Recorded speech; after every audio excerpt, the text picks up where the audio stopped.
అమ్మ మా class teacher ఆ నెంబర్ రాయిచ్చి నేను ఫోన్ చేయమని చెప్పింది. ఏమై ఉంటుంది? డార్లింగ్ ఫోన్ వస్తున్నది, ఒక్క నిమిషం.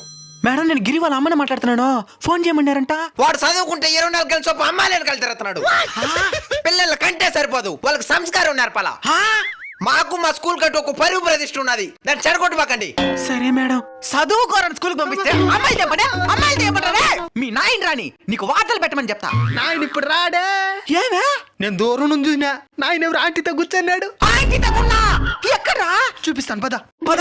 నా బట్ట అద్దుమా. లవ్ యూ బంగారం.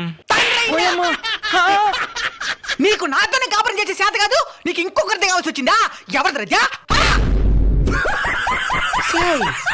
నువ్వే కదా మా పిల్లాడు క్లాస్ టీచరా? నువ్వే కదా సంస్కారం పరువు ప్రతిష్ఠ గురించి మాట్లాడిందా? అవునండి. నీలాంటి దాని వల్ల ఉపాధ్యాయుడికి మర్చిపడతా ఉంది.